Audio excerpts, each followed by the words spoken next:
Here we go. So welcome everyone.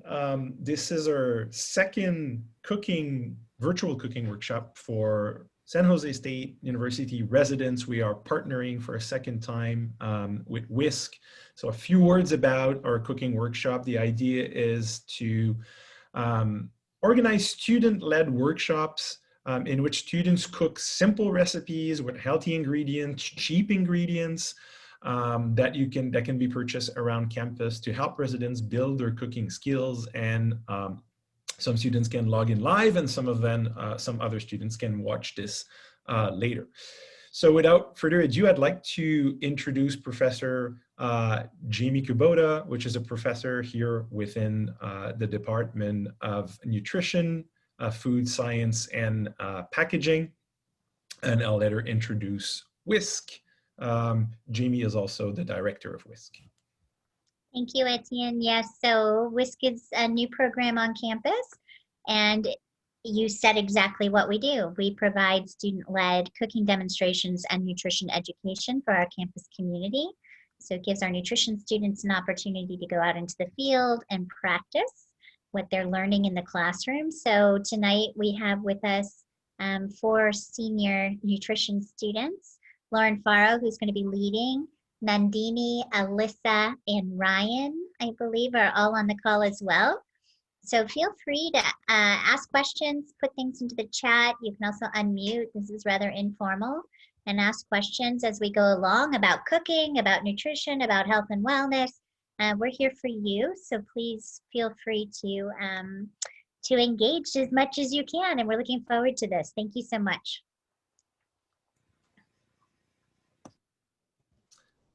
All right, Lauren. Thank you. Yeah, go ahead. Thank you, Etienne. Yeah, so tonight, Alyssa, Nandini, and Ryan and I, Lauren, have gone through and we created a couple recipes just mostly because we wanted to do a single pot meal. And I know that like sometimes in a dorm room, you're at a limited facility where you might not have a ton of tools. So this one just utilizes a single pot, a mug, and a microwave. So we have a single pot chili, which is pretty typical. This specific chili we chose because it was lower in fat, higher in fiber, and had sort of a nutritional appeal to it. But chili, being as versatile as it is, can be, I mean, you can add anything to it and make it as healthy or unhealthy as you want. In this case, I'm gonna start out with some basic cutting techniques, and I wanted to share it here. You'll see on this, I've already started with an onion. The reason I'm sharing this is because I've been cooking for several years, and when I took Professor Kubota's class the first time, she taught us how to cut an onion, and I was shocked. I kind of felt silly that I didn't know how to do it. So in this case, it's really easy. It holds everything together. You just do one simple slice down the center from tail to nose. And so we want to cut off the pointy part on both halves and leave this stem because that helps hold it together. So I'm just going to start off with a claw. That was also something we learned in class that I didn't ever utilize before. So you can kind of see where you're holding everything back. No thumbs or fingers are stuck in the center of it. So you're going to cut off the tail and peel off your outer layers. I'm going a little deep with this, but sometimes I get a little weird about outer skins. So you do that to both sides because this recipe calls for a whole medium-sized onion. Now the onion, the meat, and the oil are going to start out in the pan. And in this case, the recipe calls for olive oil. But a lot of times if I'm frying something, I skip olive oil because it can tend to change the flavor. Olive oil is really good for cold foods and medium heat, but if you get a little too hot, you can spoil that oil. So in this case, I'm going to go up to a medium-high heat and use just a spray cooking oil. This one's canola.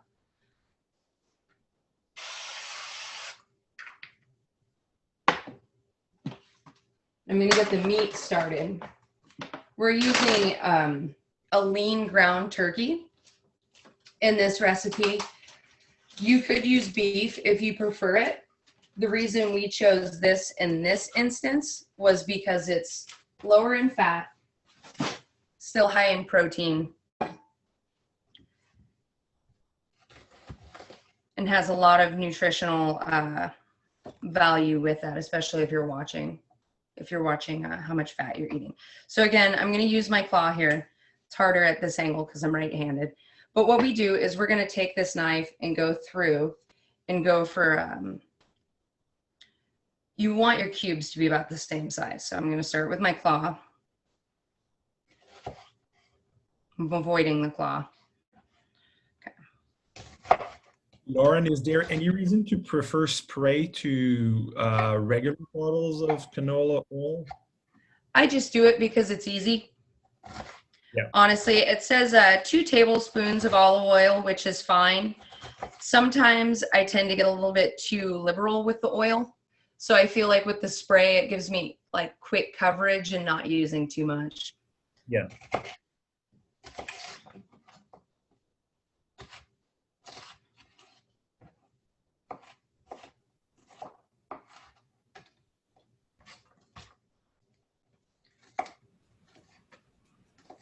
Are you cooking there? Is it already going, Lauren? Yes, I have it on a medium to high heat here. And you want to start it out. I've got it kind of low just to get ready because I wanted to prepare this onion and I kind of wanted to show it off a little bit because I really appreciated that learning how to cut an onion.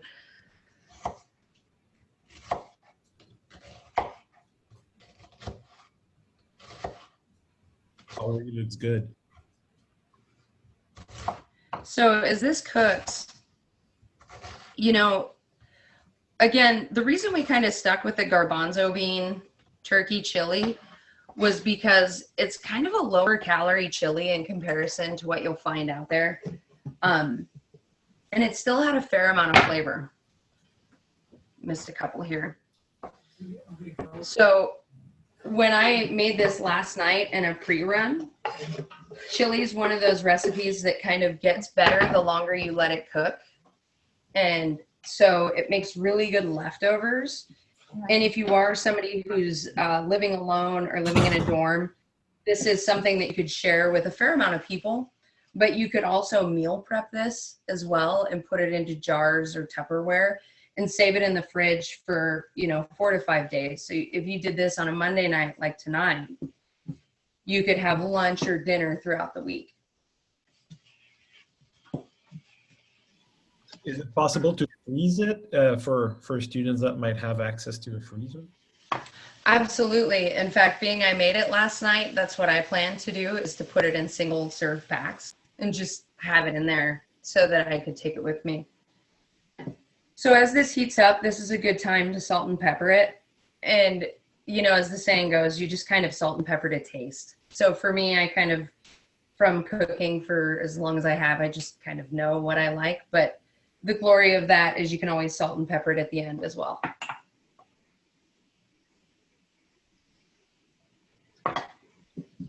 Is this recipe compatible with different types of What was that? onions?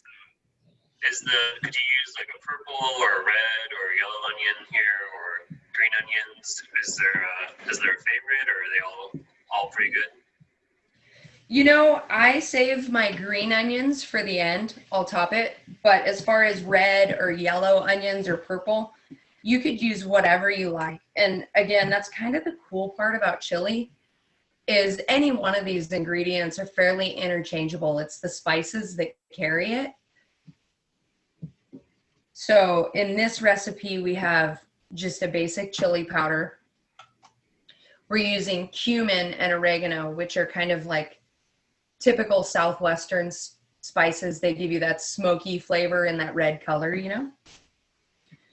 So that's what we were going for with this. It looks great. Yeah, cumin is a great one to have, I think, for students who don't have like maybe a whole rack in their room, but it's a good way to like give flavor. It's not expensive. You can just have it in your little bottle. I agree, Etienne. I bought mine at Grocery Outlet. And again, you're going to hear that, I think, everything I bought at Grocery Outlet. But it is like, if I make tacos, if I make chili, if I make anything, you know, I make stuffed bell peppers every once in a while, and cumin goes in every one of those. For me, it really adds a lot of flavor. So as this browns, I'm gonna chop up some garlic. If you have a garlic press, you can peel your garlic or not. In this case, I'm assuming a lot of people might not have a garlic press. So what I find to be the easiest way to get through my garlic is to take my big knife and smash it. But you gotta be really careful because you don't wanna cut yourself, obviously. And I found my best luck to start with the palm of my hand on the back of the blade and just push forward. And it smashes it apart really easy, so I'm not wrestling the garlic.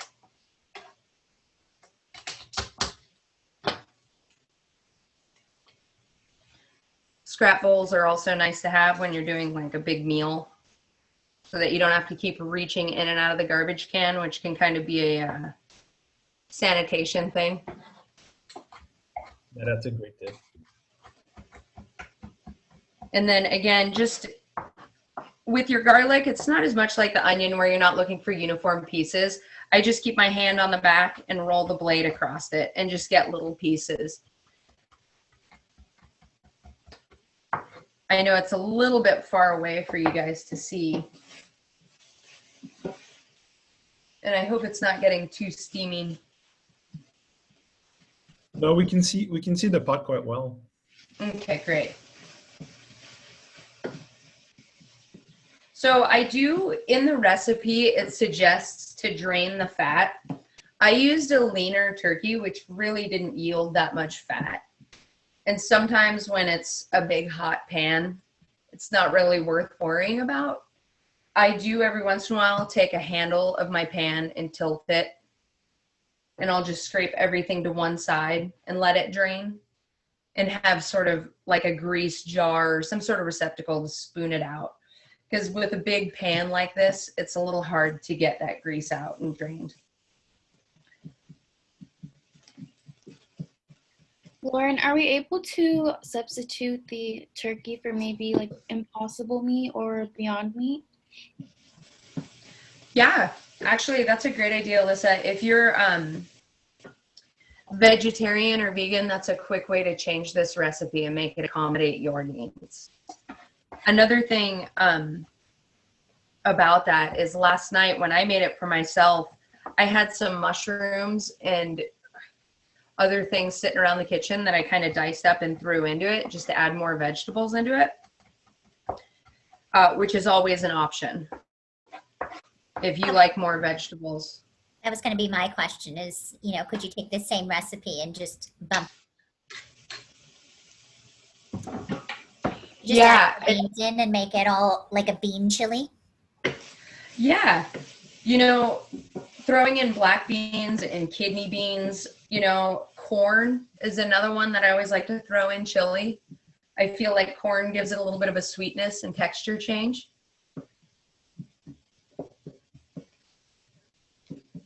Again, this is a cool recipe because a lot of it's based on preference.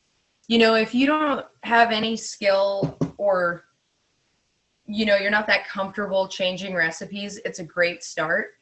But you can add anything to this and make it yummy. I know the WHISK website has a couple different variations of chili that's seasonal where you can throw squash or pumpkin in. And that might require you to cook it, where you could put your leftover vegetables again. Like if you're down at the commons, like the dining area, and you have extra vegetables that are cooked or steamed there, you can carry it over and throw it in the chili. And it's really like, again, a good way to sort of add more fiber and more, you know, just vegetables in general. So now that I've got this fully browned, like I mentioned, there's really not much grease draining off of this or oil coming out of it. So I'm going to let it be. You want to let that garlic sit in there a little bit so that you don't have, you know, when you get garlic a little undercooked, it can be a little spicy or a little much. What heat? Medium heat or I turned this. I kept it at a medium high just to get it going. And right now I turned it down to a lower temperature. So I'm right around medium, because once we add everything else in, it's going to want to simmer. So you want to keep that heat up, but you don't want to burn it, especially if you do have to look away. So one of the things that I'm going to turn this a little bit lower. So the recipe has you add, once you've done all that, you're going to add your spices. And in here I have cumin, oregano, and chili powder. And I like to stir that in. And now I'm going to add the tomatoes to kind of, you'll notice at the bottom of the pan where things start sticking, the juice in the tomatoes kind of helps deglaze and lift all that off of the pan.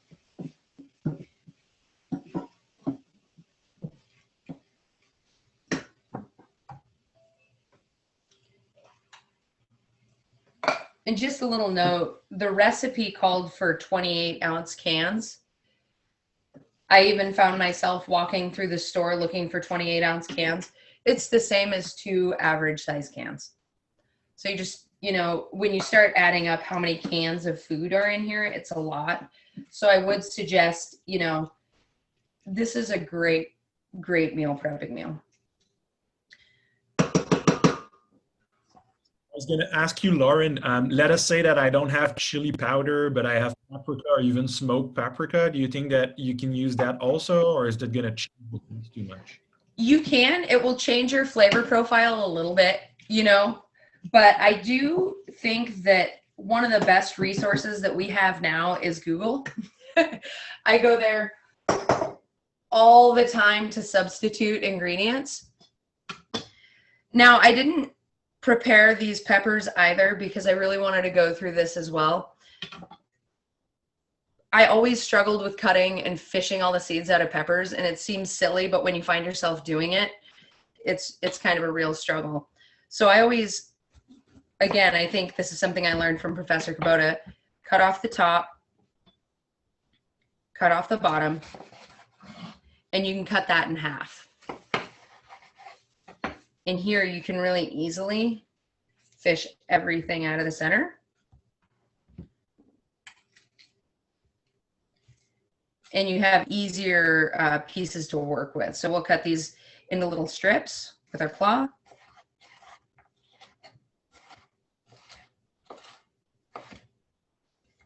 And then again this way.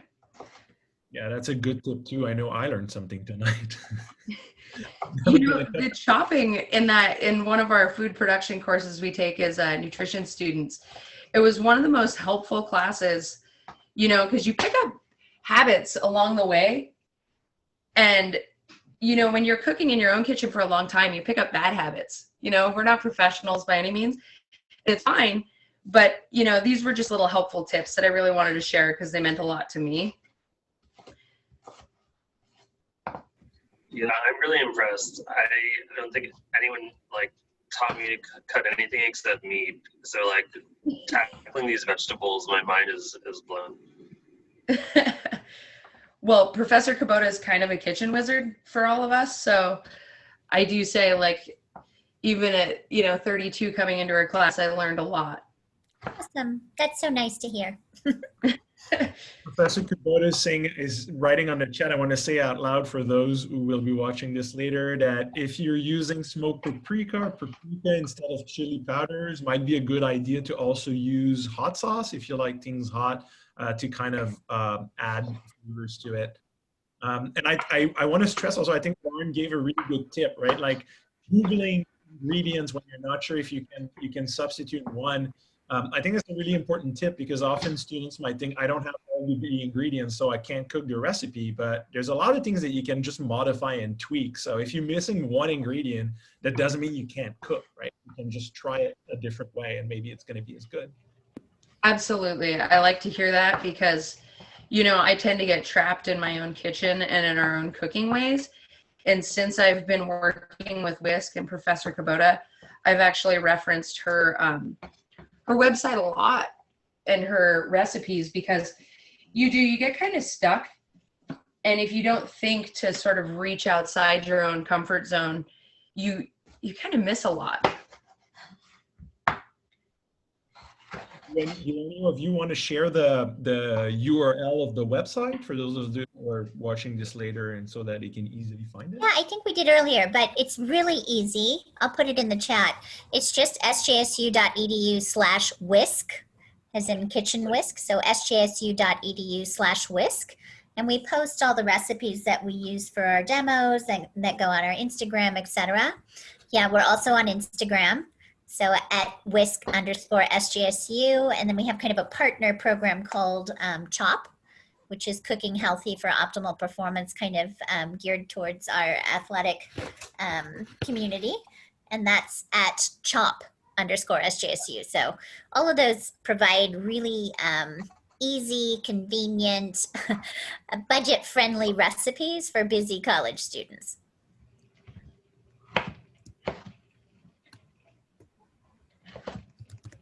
I will say that I've been, I think the CHOP program that she has going is great, because some of us have to do these, as nutrition students, will seek out student athletes and do nutritional analysis and nutritional profile for them. And it doesn't always go hand in hand. You know, students are still students, and you're busy, and you don't have, you know, you feel you don't have the time, and maybe you don't have much of an education with what your body needs. And that's been a really helpful resource, I think, for students. I hope everybody's utilizing that needs it. Yeah, and the idea of cooking like one time for multiple meals is also like a very good tip, I think. You know, with the pot that you're cooking, if you're alone, you can eat that for a couple dinners or lunch. For students that don't have a meal plan that covers every meal, you can rely on that for when you don't want to wipe or something like that. Absolutely. It's really helpful, you know, because you can see this is a substantial amount of food, especially if you're one person. And you know, this would probably make more than a week's worth of dinner or lunch or whatever you want to interchange it with. And so, like you had mentioned before, having some freezer bags handy and throwing it in the freezer, you know, because if you did make this a vegetarian meal, there is one thing that I would like to highlight is the meat kind of makes it a complete protein, you know, and when you're an athlete, that might be something that's a little more important to you, making sure that you're getting adequate protein. So when you add the meat in there, or if you added rice, even another carbohydrate to kind of bulk it up, that'll help make sure that you get a complete protein meal. So I'm going to set this aside because I think I'm done with that. And I think this is one of those things too, Lauren, that just gets better and better as it sits, right? So tomorrow it's going to be even better. So it's not only is it good because of the quantity, but because of the type of food it is, it lends itself to meal prepping.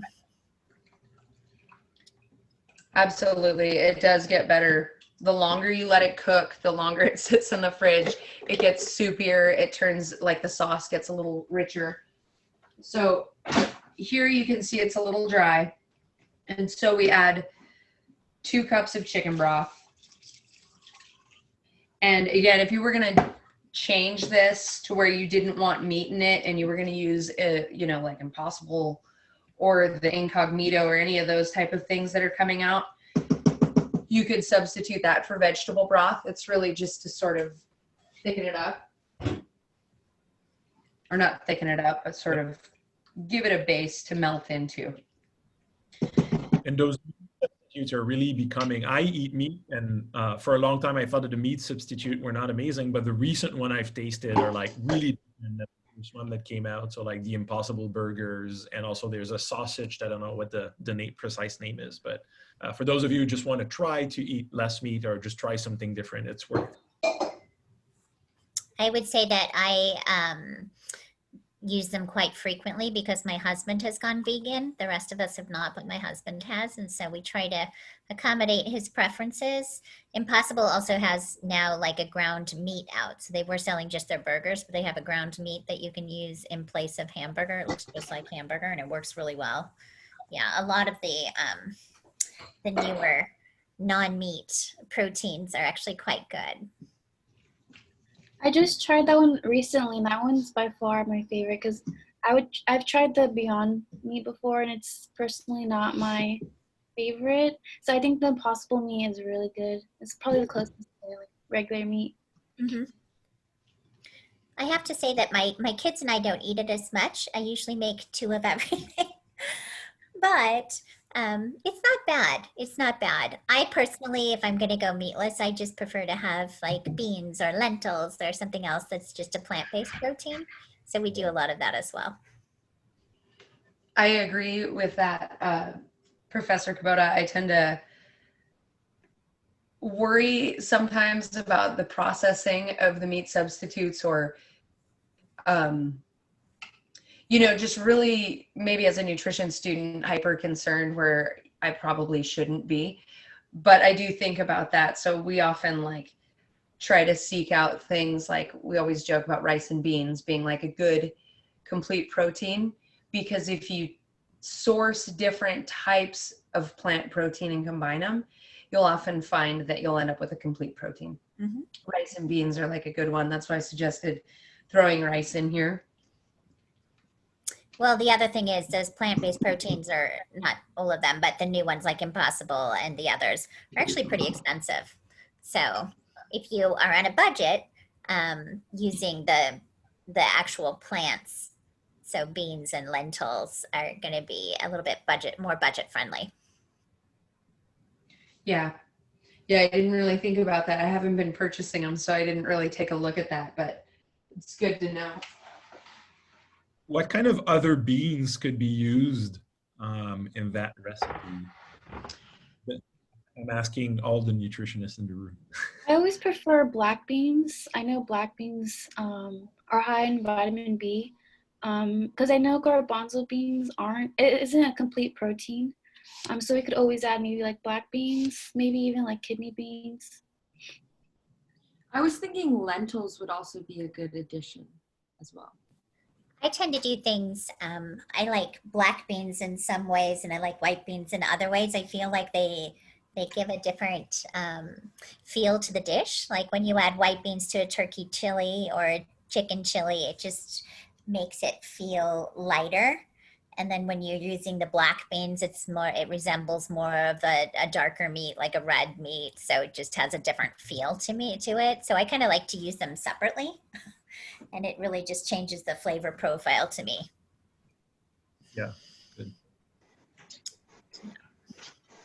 One thing I love about this dish is the color. It's so vibrant, and like the autumn vibes that are stemming. I mean, I know California doesn't really have autumn, but to the extent that leaves change color, like I think this dish represents that, which is a very fun dish. It did feel like fall today. It finally got cold, so perfect fall dish. Oh yeah, it's the Yeah. perfect.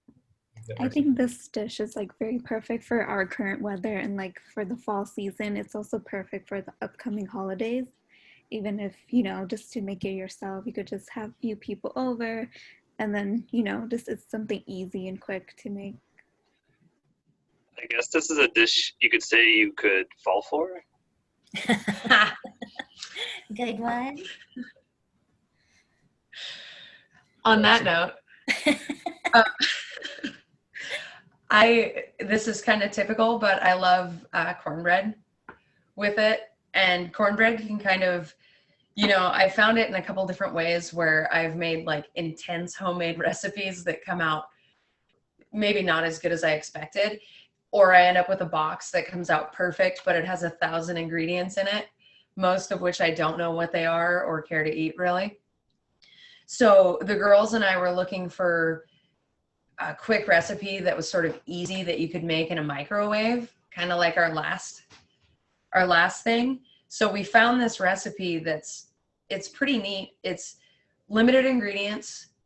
It's with the exception of milk, it's all plant. So if you had a oat milk or almond milk or a different kind of milk you wanted to substitute in there, you could quickly make it a vegan recipe. It's also super versatile. So being it's a mug mill or a mug cake, I have a mug ready, and I was just gonna oil it because these cakes tend to stick in there, and I used the same oil that I used in the pan. And I realized I forgot to get a little bowl.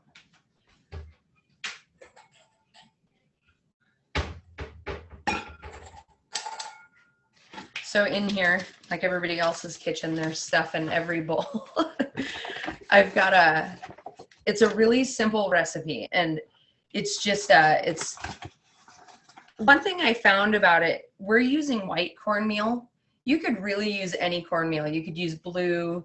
You could even use a cornmeal that's kind of like a coarse ground cornmeal, because they have them in, you know, this is a really sort of fine ground one. That's just pure cornmeal, not cornbread mix, right? Exactly. It's just plain cornmeal. And this one, the recipe called for white, so I just went with white cornmeal. And it does have baking powder in it. And it called for a 1/4 teaspoon, which seemed like a lot in this. And it didn't rise much when I made it. It was like a really dense corn cake, almost like a hard polenta that you buy in the tube. So I, you know, didn't go for quite full teaspoon. I also thought it might, Professor Kubota, you might be able to answer this. Does too much baking powder create bitterness? So baking powder and baking soda, yes, do have a flavor to them, particularly baking soda. If you don't have an acidic ingredient and you add too much of it, you get this really soapy taste, which is not pleasant. So you want to be careful with it, but I think that's probably about right. It sounds right to me, about a 1/4 teaspoon in that amount. Well, it feels better to hear that, because it seemed like a lot and I was, you know, worried about it, but if you make a I'll full take your batch word. of cornbread, like a 9 by 9 inch pan, which would be kind of a typical recipe, you'd probably be using 2 teaspoons to a tablespoon of baking soda or baking powder, sorry, because it's the primary leavener, right? There isn't any other leavener going in really. no. And cornmeal is a little bit heavier than using flour. Cornmeal is going to be a whole grain, so that's awesome in that regard. You're bumping up your whole grains by doing like a cornbread or adding cornmeal into your bread. Yeah, that was an aspect we forgot to highlight there.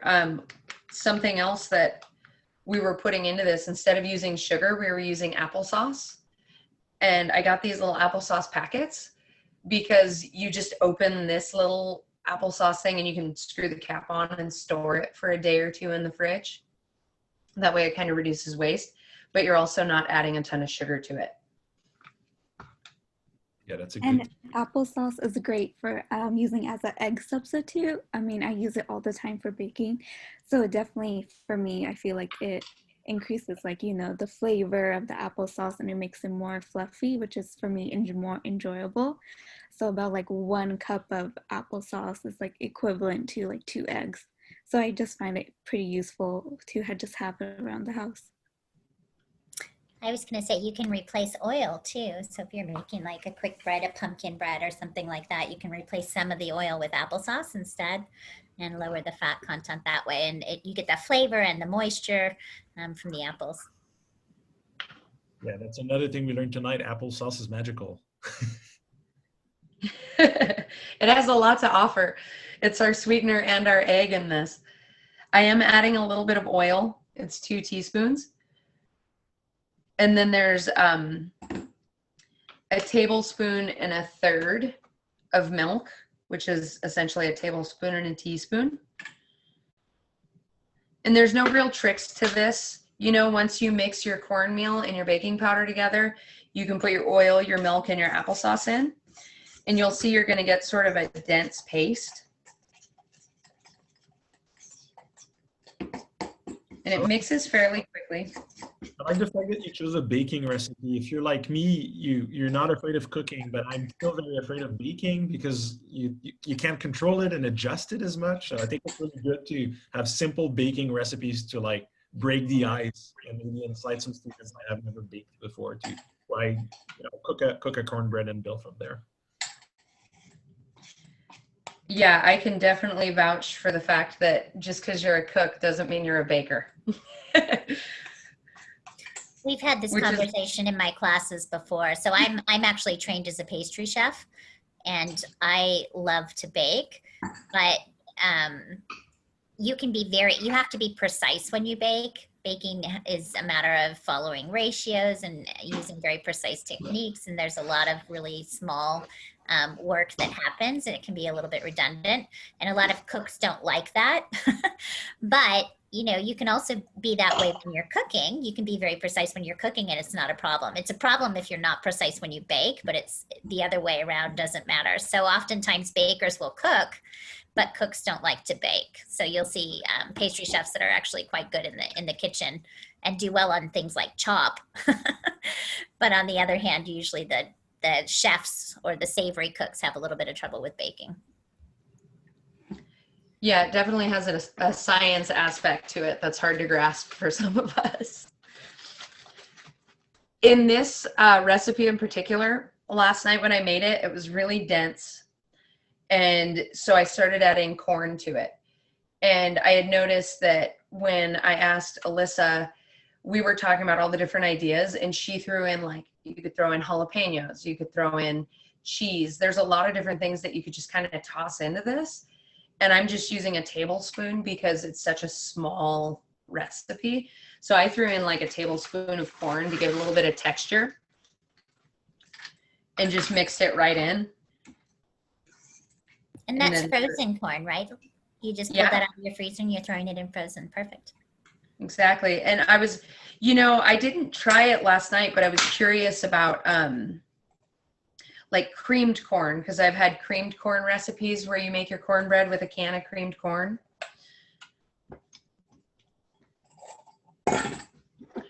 So in here, I just sort of flattened it to the bottom. And this is a real easy one because then I'm putting it in the microwave for 60 seconds and it's pretty much done.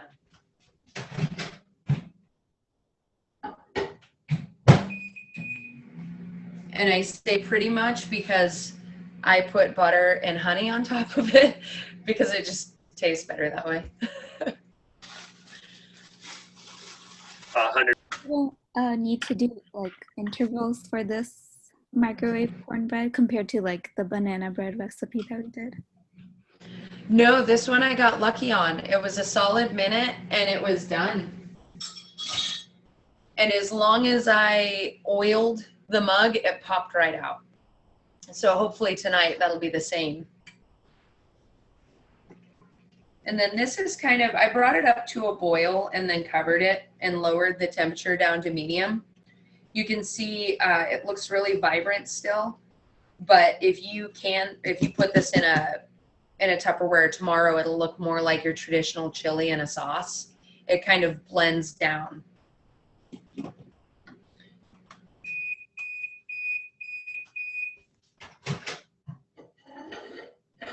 This chili looks very good. With this, I've been making sure to use handled mugs.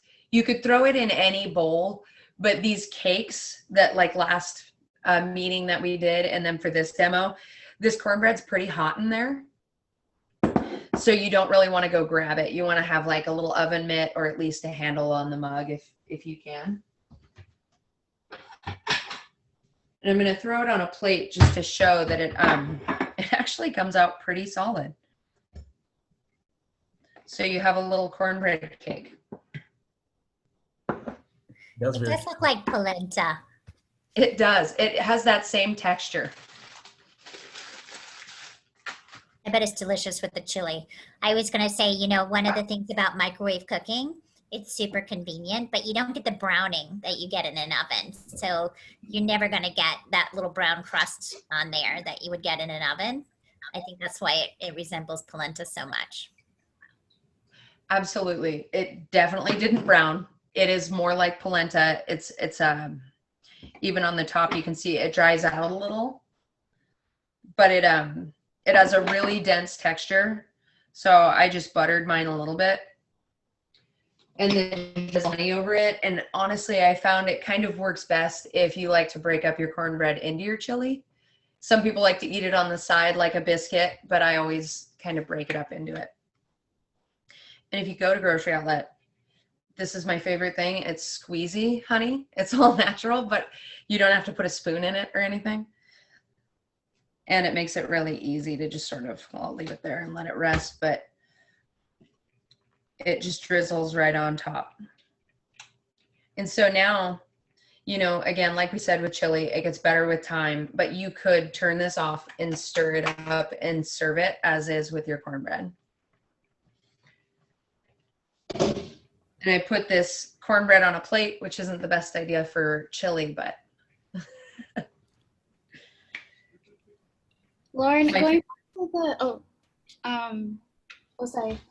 back to the chili recipe, can you cook it in a slow cooker instead of a pot?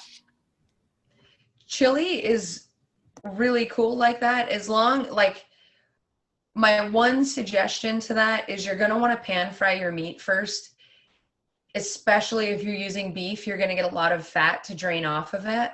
But once you've browned your meat, you could throw it into a slow cooker, or if you have an instant pot, and put all the ingredients in there and close it up and leave it, and it comes out perfect. In fact, it's kind of like the ideal way to cook chili for me.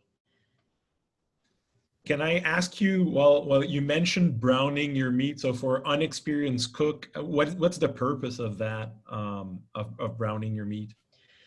Well, there's a big, for me, it's comfort in the sanitation aspect. Like, I like to cook, you don't have to do that with every meat, but with ground meat, it's a little more vulnerable. So I like to get it up to a high temperature and then drain the meat. So it's kind of like that twofold, a food safety factor and a drain factor. Otherwise, you're going to have a lot of grease floating on top.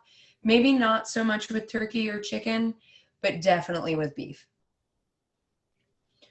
So I think, you know, I'm not very well versed with the Impossible Burger or any of that type of meat substitute.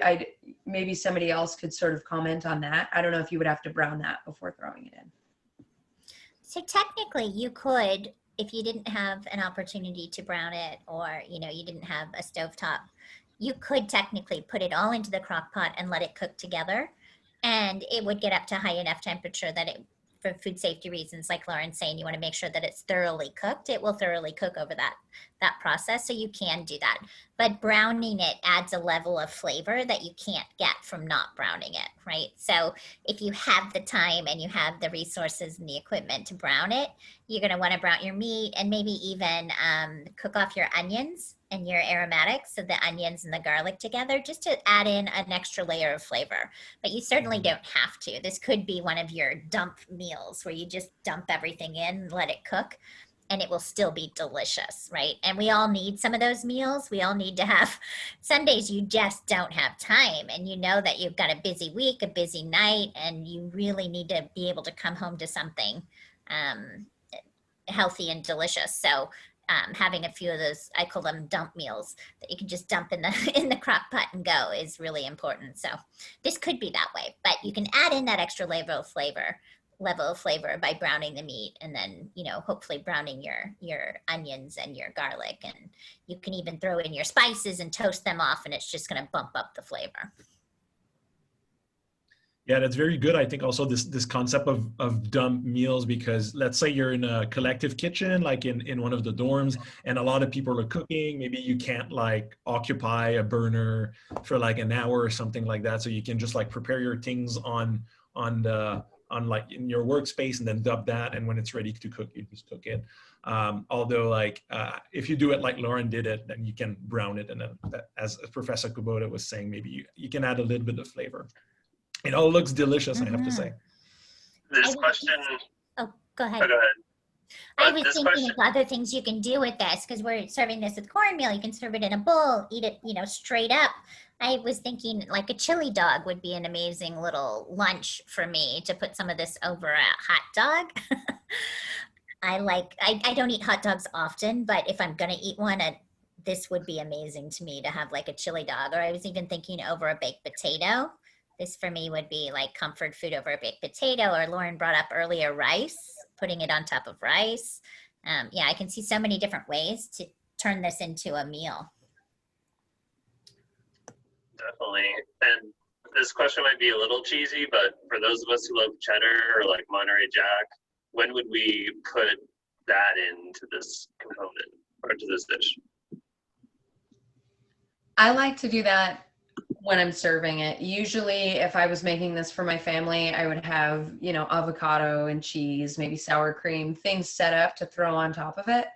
Because it's one of those meals that it's cool to dress it up. You know, it just adds a lot of flavor to it. And this one's kind of more traditional, where despite being turkey and garbanzo beans, like the flavor of a traditional chili is there. So, you know, once you serve it, throw that cheese on and let it melt, and that would be perfect. Great, thanks. You know, that's honestly a really good point, is when you do serve it though, that's a good time to add things.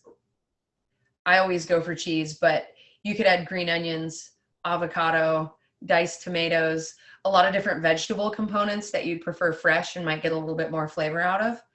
But by all means, sour cream and the standards are great on it too. I was just thinking Greek yogurt. We usually use Greek yogurt, not sour cream.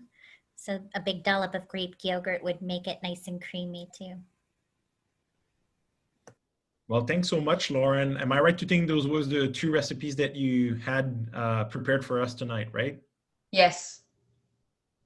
Well, thanks so much for the cooking demo. I really liked this one. I wish I could eat it right now, in fact. So before we bring the cooking workshop to an end, can I ask anyone else if you have any other questions that you'd like to ask, or any nutrition student would like to add anything about the recipe that Lauren cooked? Walter says, is there a way to send this meal to us virtually? No, unfortunately, I don't think Zoom technology, Walter, has reached that level yet, although I do wish that. If only. I have so much chili in the house now. Yeah. No, I was just saying you could 3D print it. They're coming out with that technology. They are 3D printing chocolates, which is pretty cool. Really? That's Yep. amazing. And they're doing it actually on campus. So in the design department, she works in the design department, and I guess that's part of architecture. I had to look it up. There is a professor who's actually doing research on it, and a lot of work in that area. And she's been 3D printing a lot of different things, but also some chocolate and I believe tea. Who knew? Well, maybe one day we'll have a FUR faculty and residence WHISK workshop about 3D printing chocolate, but yes, please, please. We should actually have like a special presentation on that. I think it sounds interesting. I'll look her up and see if she wouldn't mind coming and doing something on that, because I think it's a really interesting avenue to explore. I was just going to open it up and ask you all who are here what else you would like to see. Like if we do more of these, what types of demos would you like us to do? I was thinking maybe we did a microwave one, and then we did a one-pot one. So we could do a kind of a recipes without heat or something like that. If you just don't even have access to a microwave, or you want to stay in your room like that night for a reason or another, what can you do to make sure that you're still eating healthy in a cheap way or something like that? That's one idea that we could do.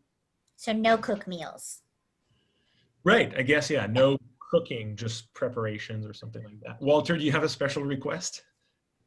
I mean, so my wife is vegetarian, and she's really opened my eyes to what you can do with a salad. So I used to think that, all the chopping was just like so much work, but now I'm seeing like, one, how you can chop really well, and then two, like all the amazing ingredients you can put into a salad.